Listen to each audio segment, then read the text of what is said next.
He wrote a letter to his mother the night before he died. He did not mention the emperor. He wrote about the plum blossoms that still clung to the branch behind their house in Sasebo, trembling with late spring rain. He pressed a dried petal into the paper and sealed it with both hands so it would not slip away. His name was Kenji Sato, 21 years old, eldest son of a carpenter and a tea shop clerk. In the photograph tucked in his flight log, he is narrow-shouldered and serious, in a cap too big for his head. The cloth visor casting a shadow that makes him look older. On the back he wrote, "So you will not forget my face." His diary, a small cloth-bound book he carried in his tunic, had careful handwriting and one ink blot that looked like a comet. "Mother," one entry reads, "forgive my stubbornness. I am calmer when I imagine the garden after rain." He did not ask for glory. He asked for a clean end. The mission was Okinawa, and the weapon was the Yokosuka Ohka, the cherry blossom, manned rocket and explosive charge, a child of desperation. Kenji trained at Kanoya, among men who spoke softly and walked with measured steps like monks. He wrote of the Ohka's cramped cockpit, the smell of metal and cordite, the rounded window where he could see only sky and wing. The Betty bombers that would carry them, lumbering G4M, would lift before dawn. Their task was simple and almost impossible. Reach the American ships through fighter screens and flak, release the Ohka, ignite its rockets, and guide it into steel. "We do this to save the homeland," the instructor said, invoking Bushido, the warrior code, and Yamato Damashi, the spirit of our people. Kenji copied the words and underlined them. "We are petals on the wind," he wrote. The mainland trembled under firebombs. Okinawa had become a storm of metal. The ocean itself seemed to hiss with engines.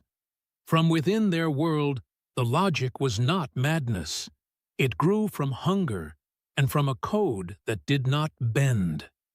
The fleet that once flew the rising sun had been shattered. Fuel was a rumor. The factories were bombed-out shells. Men like Kenji learned the word chitin, human torpedo, and did not flinch. They had recited poems about Saigo and the last charge, shouted banzai with cracked lips on cold parade grounds, and bowed before a portrait of the emperor, whose face they were told no living man could truly behold. No surrender was not a slogan. It was an old riverbed cut by centuries of samurai tales and village proverbs. A shame that could drown your family if you refused the current. And yet, it was also mathematics. A single pilot with 1,000 kilograms of explosive flying at rocket speed could do what a squadron could not. The Ohka could punch through armor. It could turn a destroyer into flame, and a carrier into a wounded beast slowed to crawl. Kenji wrote, "A body is a low price for a ship. A life becomes a coin." To the Western eye, the exchange seems monstrous. To him, trapped in the bind of collapsing airfields, roaring enemy fighters, and the watchful eyes of seniors, it was a narrow bridge across a canyon. "I am not brave," he admitted. "I am useful." They launched before sunrise. The runway at Kanoya was wet, the air full of the tang of wet earth and aviation fuel. Kenji's Ohka was bolted under the Betty's belly like a seed under a bird. He lay inside it as the bomber shuddered down the runway, every bolt a knuckle rapping his bones. He could hear the Betty's crew talking above him like voices through a floor. He had copied a poem on his knee.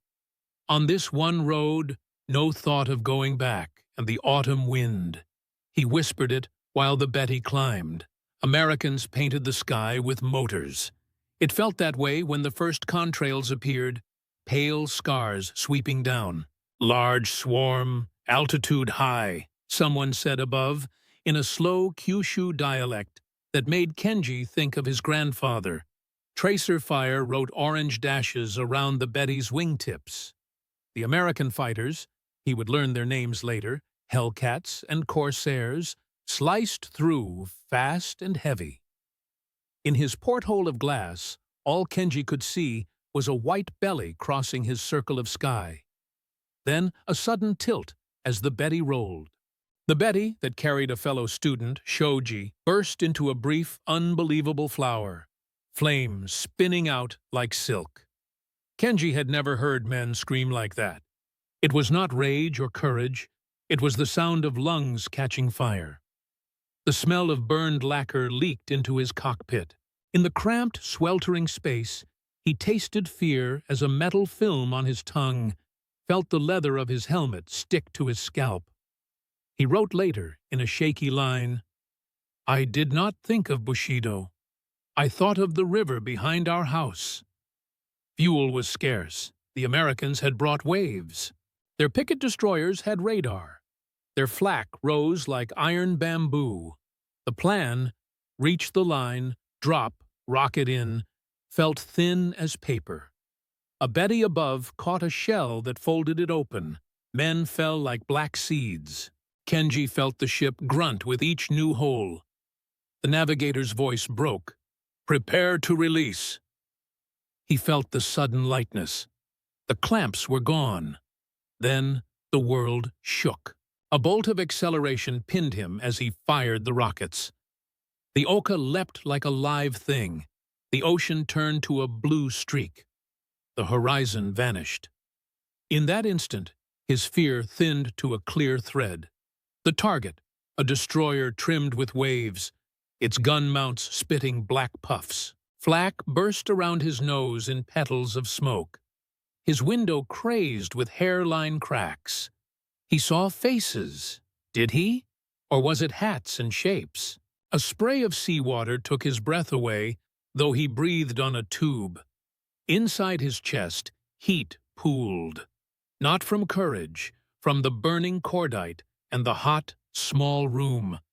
He could hear his heart, and then, louder, the roar of his rockets breaking their last. He lifted the nose as he had been taught, imagining the warhead biting through the steel deck. A shell smacked the side of the Oka and instruments danced. The right wingtip quivered like a trapped bird. He swore, a small word he would never have used at home. He thought, in that last correction, of his mother's hands rinsing rice. "The heart is a drum," he wrote in his last line. "It beats because it must." The blast came not as light, but as weight. A sudden hand, pressing him into the cradle of his machine. The heat was 1,000 summers compressed. The skin of his face tight, and then numb. If he struck, there was no pain. There was only the knowledge, a brief, bitter cherry at the root of the tongue. I did the thing. If he fell short, if flak tore his nose and he struck the sea first, the shock would split his ribs like sticks. The cold would invade his lungs and turn breath into knives. Men who survived such impacts for seconds wrote of salt and of darkness. Kenji's diary stops with the letter he began that morning. "Do not be angry," he wrote. "I go ahead to the hill of our ancestors." He tucked the plum petal into it and closed the book with care, as if this, too, were a ritual. In the aftermath, on the shore of Kyushu, his mother lined up his sandals outside the door for 3 months. She kept his photograph in the alcove and changed the flowers weekly. His father did not cry where anyone could see it. When the telegram came, so few words, it did not say whether he had struck, whether the Oka had found steel or sea. In the barracks ledger, there is a spare entry. Sato Kenji, sortie, no return. And, in the same ledger, a commander's note, almost tender. He bowed before boarding. Was it worth it? To ask that is to cut into a grief that had already clothed itself in explanation. The logic had felt clean when traced on a map. The reality was blood in engines, the smell of burned hair, water that closed above young faces, the code of Bushido, the chants of Banzai, the invocation of Yamato Damashi, these wrapped unbearable fear in a cloth that could be held. We go as cherry blossoms, Kenji wrote, brief and worthy. The tragedy is that they believed worthiness required their bodies as proof. He died believing he saved Japan. 2 weeks later, Japan surrendered. The family received, years later, a small wooden tablet from the shrine. His mother placed it beside the tansu and whispered greetings to it each morning. She lived long enough to see children in school uniforms walking home in peace, clutching bread. She lived long enough to hear laughter in the alley that was not followed by sirens. Sometimes, when rain tapped the eaves, she would take his diary from its cloth and stroke the ink that looked like a comet. "You liked rain," she would say. "Compassion does not require agreement." We can stand at the edge of that small cockpit and feel a boy's mind compress around duty and love and fear. We can understand that in a collapsing world, the alien logic of the Ohka seemed like a narrow door through to safety for others. We can say without surrendering judgment that human beings, taught a certain story and given very little air, will choose to be the last breath for a nation they could not themselves save. He wrote, "If there is a next life, let me carry wood to our hearth. If we listen, we hear not fanaticism, but longing for home, for approval, for a world not made of thunder. And we hear the soft, stubborn beat of a heart that found a way to be still." If you enjoyed this, tap like and subscribe. It really helps. And drop a quick comment telling us where you're watching from.